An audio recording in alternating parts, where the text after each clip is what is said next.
Bonjour chers amis, bonjour chers collègues, bonjour à tous. L'étude chronologique que je vais vous présenter est le résultat d'un travail d'une trentaine d'années qui a été réalisé en collaboration avec des archéologues, Jean Clotte, Jean Courtin, Luc Vanrel, Michel Olive et Xavier Delestre, et le Centre des faibles radioactivités, devenu le laboratoire des sciences du climat et de l'environnement auquel j'appartiens.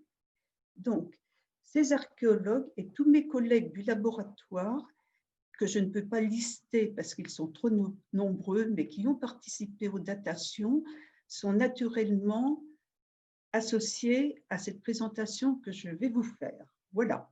Donc, pour commencer,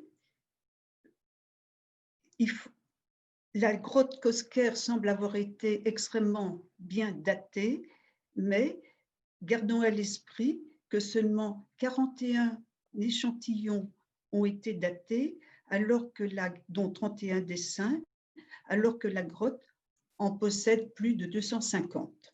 Voilà, donc c'est un travail qui est important, mais qui est, ma foi, partiel, on peut dire.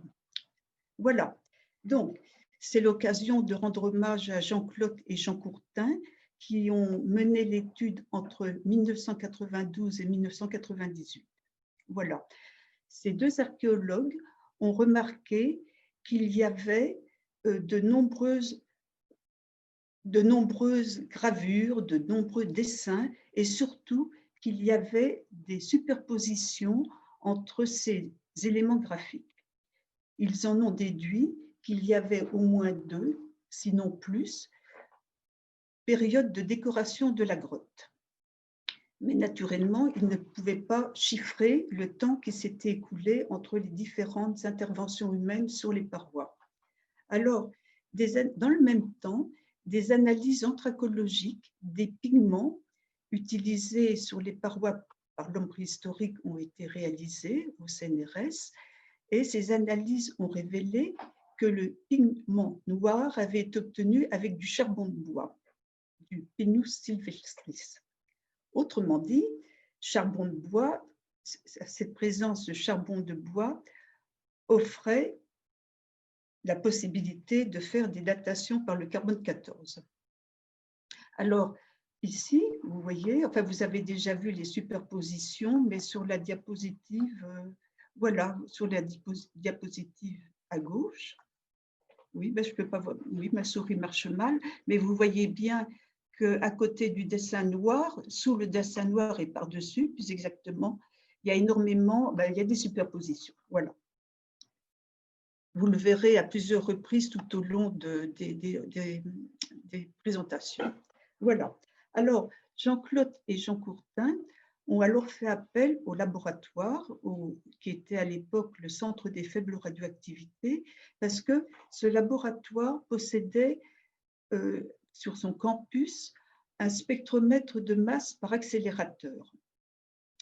Ce spectromètre de masse par accélérateur, dont le développement remonte aux années 80, permet de faire des datations carbone 14 avec une quantité très faible de carbone, c'est-à-dire par rapport à la méthode classique fondée sur la mesure de la radioactivité bêta, eh bien, la masse d'échantillons nécessaire à l'analyse est 1000 fois plus faible.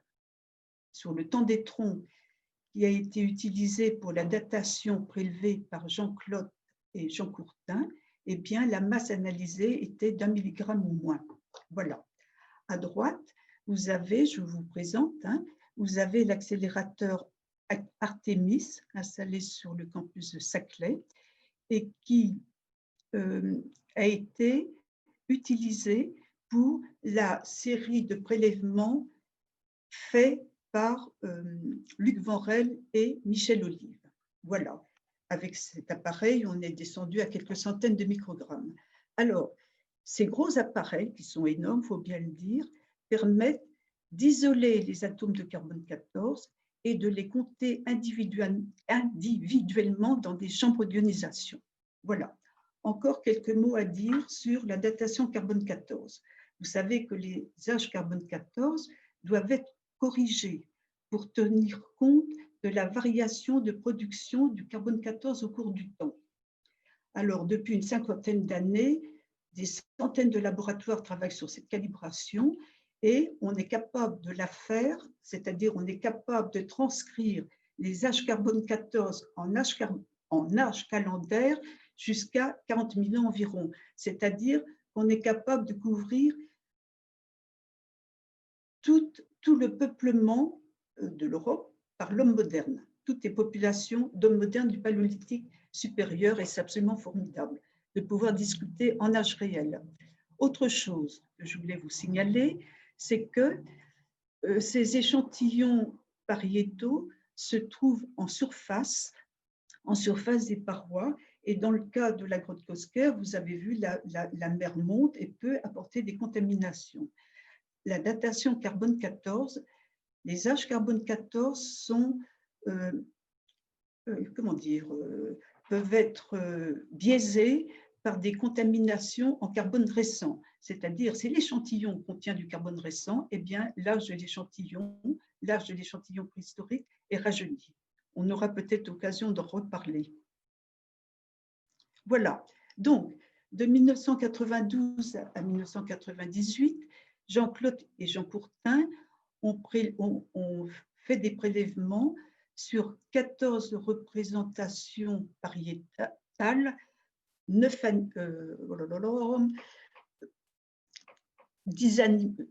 11 animaux, 11 représentations animales et 3 mains négatives.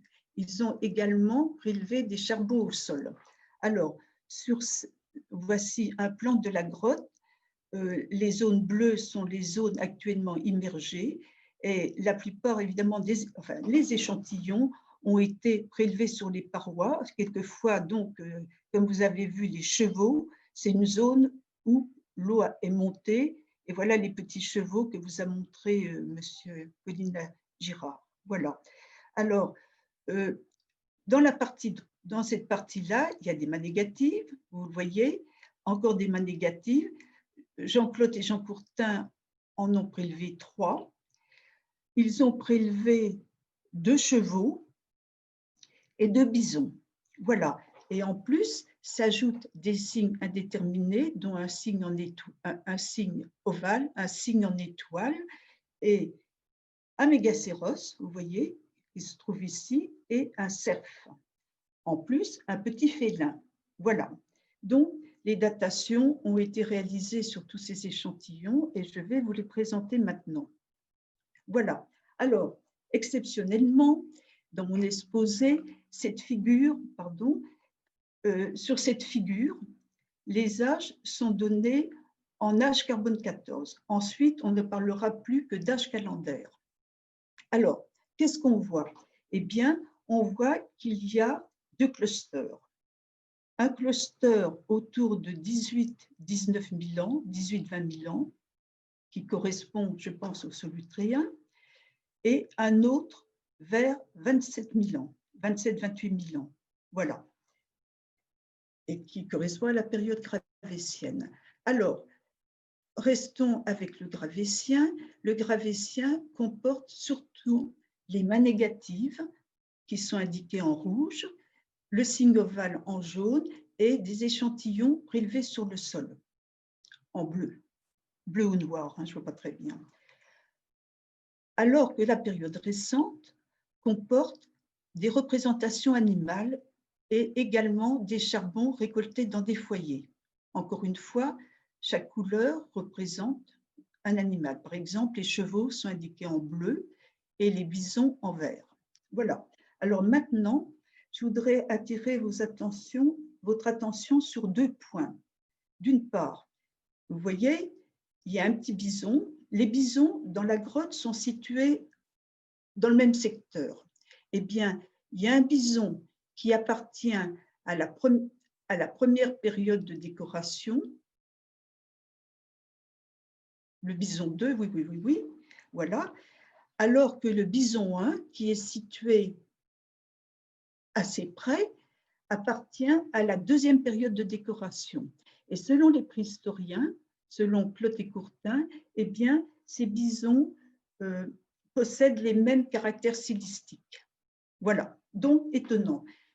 Pendant la première période, on a aussi représenté des animaux. Alors, on peut se poser une question, est-ce qu'il s'agit de charbon ancien récolté par les populations solutréennes qui a été utilisé pour faire des figures, pour faire un bison? Nous n'avons pas de réponse. Ou est-ce qu'il y a eu récurrence de certaines conventions stylistiques? Voilà. Le deuxième point sur lequel je voudrais attirer votre attention est la présence de ces deux datations qui se situent, qui semblent un peu plus jeunes que les autres, qui sont comprises entre les deux clusters. Alors, on peut se demander s'il n'y a pas eu une troisième période d'occupation de la grotte. On peut se demander aussi si ces deux âges un peu plus récents ne sont pas la conséquence d'une contamination de l'échantillon. Voilà. Donc, ces premiers résultats avaient, on peut le dire, confirmé les observations de Jean-Clotte et de Jean Courtin. Vous voyez, je ne vous ai pas montré les deux bisons à côté, voilà, très bien. Mais ces auteurs, quand ils ont terminé les études, avaient noté que certainement il y avait bien plus que 2 interventions humaines dans la grotte. Avec Jean-Clotte et à partir de 2012, Luc Vanrel et Michel Olive ont repris l'étude de la grotte. Ils ont prélevé 23 nouveaux échantillons sur lesquels 46 datations ont été faites. Oui, on ne se contente pas de faire une datation par échantillon, il y a tout un tas de tests qui doivent être réalisés au laboratoire pour vérifier que tout se passe bien. Voilà, donc c'est évidemment toujours beaucoup plus de travail que le nombre d'échantillons qui nous sont confiés.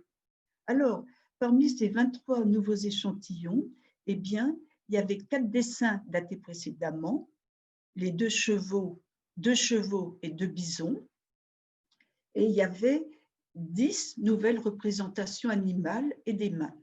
Alors, de nouveaux chevaux, de nouveaux bisons, 2 méduses, un petit pingouin, 2 mains négatives et une silhouette animale indéterminée. Alors, vous avez ici, ça c'est un pilier sur lequel Luc Vanrel a fait des prélèvements avec énormément de soin.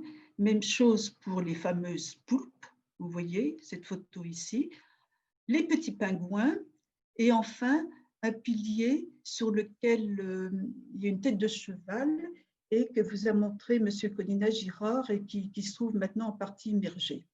Voilà. Alors, Luc Vanrel et Michel Olive, qui ont travaillé dans la grotte, ont constaté que toute la paroi était travaillée et que ça, ils en ont déduit que l'histoire des interventions humaines au sein de la grotte était certainement très complexe. Voilà. Et voilà. Donc, je vous ai parlé tout à l'heure de la récurrence de certaines représentations.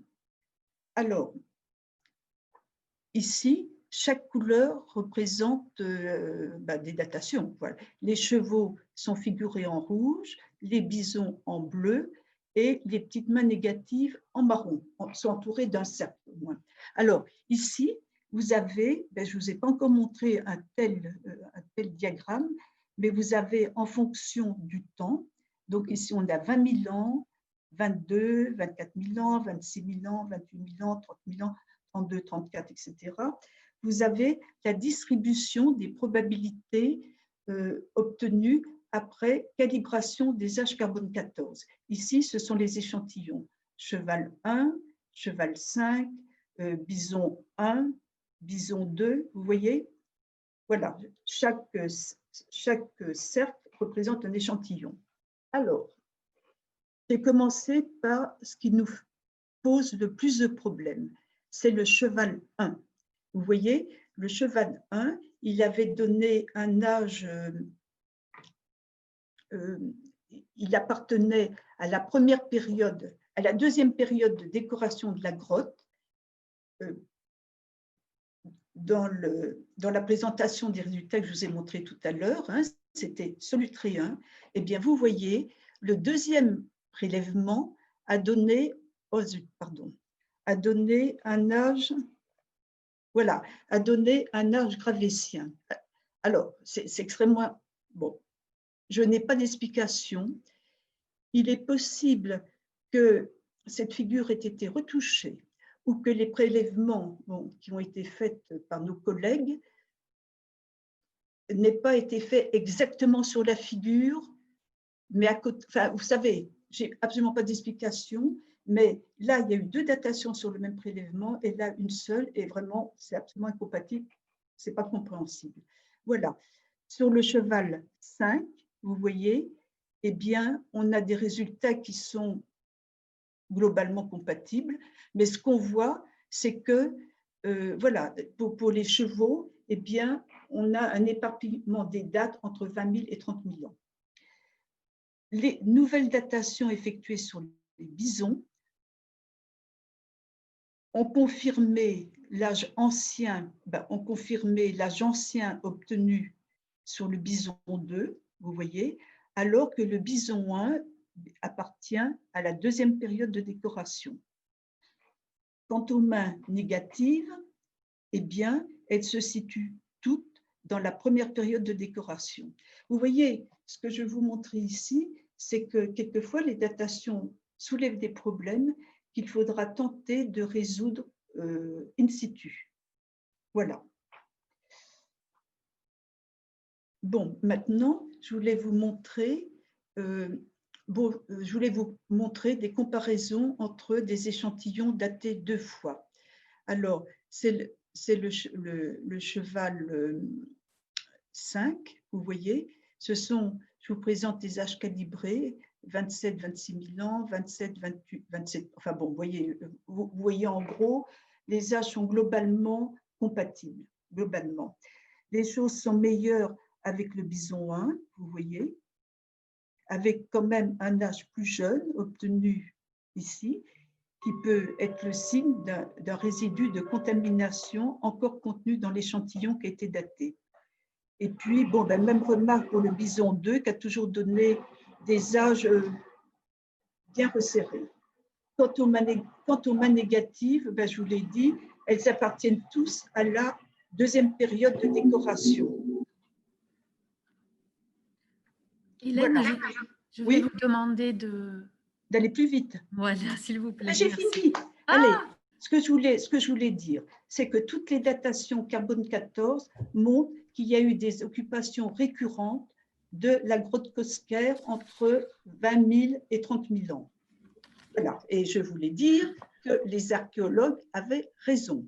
Voilà. Mais des problèmes subsistent encore. Comment expliquer la dispersion des résultats obtenus sur certains échantillons? S'agit-il de retouches, de contamination en carbone récent? Et les prochaines études permettront d'en savoir plus. Et maintenant, je parle de ma dernière diapo que je ne vois pas. Eh bien, je sais qu'une nouvelle équipe de recherche se dessine pour la grotte Chauvet et les prochaines diapos pourront être effectuées sur l'écomicadas qui est installé au laboratoire et qui permet de faire des datations avec quelques dizaines de microgrammes seulement. N'oublions pas qu'il y a eu seulement 31 dessins datés à Cosquer, alors qu'il y en a 250. J'ai terminé. Je vous remercie. Merci à tous. Et j'espère que je n'ai pas trop débordé. C'est nous qui vous remercions, Madame Valadas, et encore désolée pour cet incident technique. Du coup, je passe la main à Jean-Pierre Bracot,